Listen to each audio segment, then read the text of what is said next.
দেশের বিভিন্ন জেলায় দেখা দিয়েছে তেলের তীব্র সংকট। চাহিদার তুলনায় সরবরাহ কমে যাওয়ায় তেল পেতে ঘন্টার পর ঘন্টা লাইনে দাঁড়িয়েও হতাশ হয়ে ফিরতে হচ্ছে অনেক চালককে। নোয়াখালী, দিনাজপুরের হিলের বিভিন্ন ফিলিং স্টেশনে ঝুলছে অকটেন নেই কিংবা তেল নেই নোটিশ। বিশৃঙ্খলা এড়াতে আইন শৃঙ্খলা বাহিনী তদারকি করছে তেল বিতরণ কার্যক্রম। সূর্যোদয়ের আগেই বাগেরহাট বিভিন্ন পাম্পে অর্ধ কিলোমিটার যানবাহনের লাইন দেখা গিয়েছে। গোপালগঞ্জে বোরো ধান ও ঝিনাইদহে ইরি ধান চাষে দেখা দিয়েছে অনিশ্চয়তা। এদিকে ভোলায় ২,০০০ লিটার ও মেহেরপুরে ৪,৫০০ ডিজেল অবৈধ জ্বালানি তেল সহ দুজনকে আটক করেছে কোস্টগার্ড।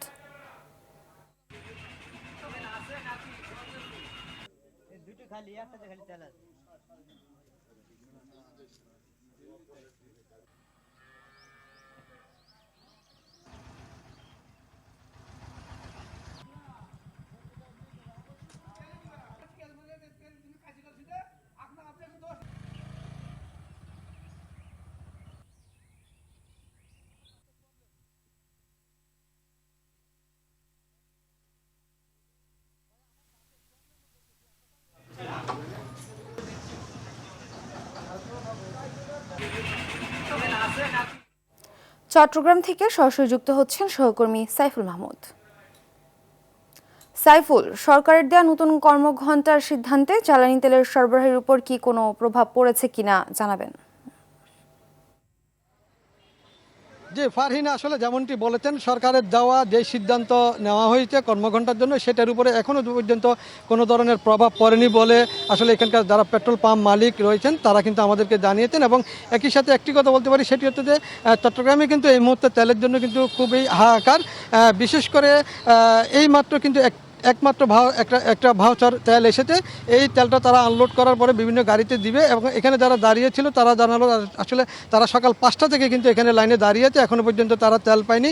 আসলে কবে নাগাদ তারা তেল পাবে সেটিও তারা বলতে পারছে না। তবে এই পাম্পটিতে কিন্তু এই মুহূর্তে কিন্তু প্রায় দীর্ঘ 2 থেকে 2.5 কিলোমিটার লম্বা লাইন হয়ে দাঁড়িয়েছে, যারা প্রত্যেকে কিন্তু সকাল থেকে তেলের জন্য দাঁড়িয়েছে। তবে এই পাম্পটি কিন্তু মোটরসাইকেলকে 500 টাকার এবং অন্যান্য যে গাড়িগুলো রয়েছে সেই গাড়িগুলোকে তারা কিন্তু 2,000 টাকার করে তেল দিচ্ছেন। তবে কর্তৃপক্ষের দাবি হচ্ছে যে তারা কিন্তু প্রতিদিন তাদের 4 ভাউচার তেলের প্রয়োজন হয়, তারা পাচ্ছে মাত্র 2 ভাউচার। বাদবাকি চাহিদা থাকার পরও তারা কিন্তু গ্রাহকদেরকে দিতে পারছে না এবং সেজন্য গ্রাহকরা কিন্তু সন্তুষ্ট হতে পারছে না।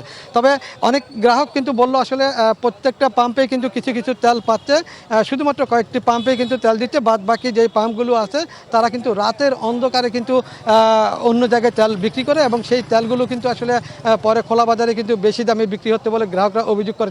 তবে সরকারের পক্ষ থেকে যেই কর্মঘণ্টার ঘোষণা করা হয়েছে সেই কর্মঘণ্টার এখনও পর্যন্ত কোনো প্রভাব পড়েনি বলে গার্মেন্টস মালিকরাও জানিয়েছেন এবং বিভিন্ন যেই শিল্প প্রতিষ্ঠানগুলো আছে তারাও কিন্তু জানিয়েছেন। যেহেতু মাত্র এটি গতকালকে একটা সিদ্ধান্ত হয়েছে, যেহেতু আজকে আবার শুক্রবার সাপ্তাহিক বন্ধ, এই জন্য এখনও পর্যন্ত এটার কোনো প্রভাব পড়েনি। তবে আগামীকাল অথবা পরশু শনিবার যখনই অফিস আদালত খুলবে তখন বুঝে যাবে আসলে এটির উপরে কতটুকু প্রভাব পড়ে। তবে এখনও পর্যন্ত এটার কোনো প্রভাব পড়েনি। তবে এখানকার যারা গ্রাহক রয়েছেন তাদের একটাই দাবি, সেটি হচ্ছে যে কিছু কিছু পাম্প যদি আসলে তেল দিতে পারে তাহলে বাদবাকি পাম্পগুলো কেন তেল দিতে পারবে না। তবে চট্টগ্রামে বেশ কিছু অভিযান চালিয়ে কিন্তু অবৈধভাবে মজুত করার দায়ে জরিমানা করা হয়েছে এবং তেলও জব্দ করা হয়েছে। এখানকার যারা আছে তাদের একটাই দাবি, সঠিকভাবে মনিটরিং করার দরকার আছে এবং কিভাবে কেন আসলে তারা এই তেলগুলোকে মজুত করছেন। এবং একই সাথে সরকারের পক্ষ থেকে যে কর্মঘণ্টা ঘোষণা করা হয়েছে সেই কর্মঘণ্টা আসলে শুধু বললেই হবে না, এটা মনিটরিংয়ের প্রয়োজন আছে বলে মনে করেন। যেহেতু মার্কেটগুলো আসলে 6টায় বন্ধ করতে বলা হয়েছে, এই মার্কেটগুলো 6টায় বন্ধ করে কিনা সেটি কিন্তু গভীরভাবে মনিটরিং করার প্রয়োজন আছে বলে মনে করেন সাধারণ জনগণ। ফারহিনা, এটাই ছিল আমার কাছে পেট্রোল পাম্প থেকে সর্বশেষ সংবাদ। ধন্যবাদ। জ্বালানি তেলের বিষয়ে আরও জানাতে ঝিনাইদহ থেকে সরাসরি যুক্ত হচ্ছেন সহকর্মী শিপুল জামান। শিপুল, ঝিনাইদহে জ্বালানি তেলের সরবরাহ কেমন দেখছেন আর তেলের জন্য ভোগান্তি কেমন হচ্ছে জানাবেন।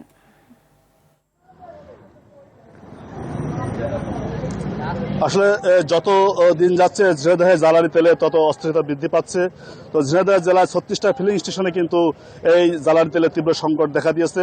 বিশেষ করে পেট্রোল অকটেনের কিন্তু ব্যাপক চাহিদা রয়েছে এবং সংকট রয়েছে।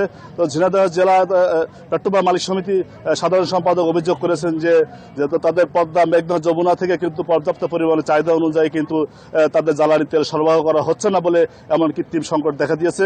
তো দর্শক, আপনাদেরকে আরটিভির ক্যামেরার মাধ্যমে দেখাই যে আপনারা দেখতে পাচ্ছেন যে সকাল থেকে মানে অনেকে কিন্তু গভীর রাত থেকেও কিন্তু এই মোটরসাইকেল বাইকরা দীর্ঘ লাইনে কিন্তু আজকে ছুটের দিন, তারপরেও কিন্তু তারা দীর্ঘ লাইন ধরে তেলের জন্য অপেক্ষা করছেন এবং প্রত্যেকটা ফিলিং স্টেশন থেকে কিন্তু 570 টাকা করে কিন্তু তেল দিচ্ছেন। এবং আমি কথা বলেছি এখানকার যারা পেট্রোল পাম্প মালিক সমিতি আছেন তারা জানিয়েছেন যে খুলনা, পদ্মা, মেঘনা, যমুনা ডিপো থেকে তাদের কিন্তু চাহিদার মতো তেল দেওয়া হচ্ছে না বিধায় আজকে কিন্তু শুক্রবার ঝিনাইদহ জেলায় অনেক পাম্প কিন্তু বন্ধ হয়ে রয়েছে জ্বালানি তেলের অভাবে। তো আপনাদেরকে একটা বিষয় জানিয়ে রাখি যে ঝিনাইদহে জ্বালানি তেল সংকটের সবচেয়ে বড় হুমকি হয়ে দাঁড়িয়েছে এই ইরি বোরো ধান চাষ। এখানে 90,000 হেক্টর জমিতে কিন্তু ইরি বোরো ধানের চাষ করা হচ্ছে।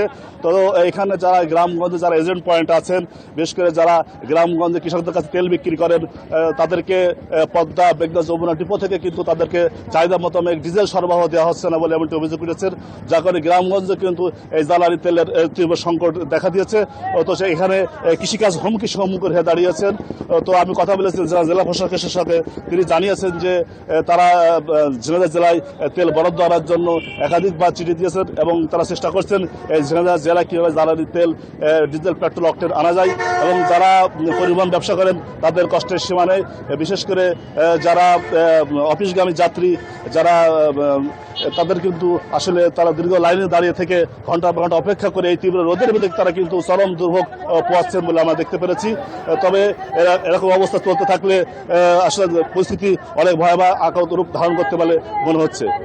এই ছিল আমার কাছে ঝিনাইদহ জ্বালানি তেলের সর্বশেষ সংবাদ। ধন্যবাদ।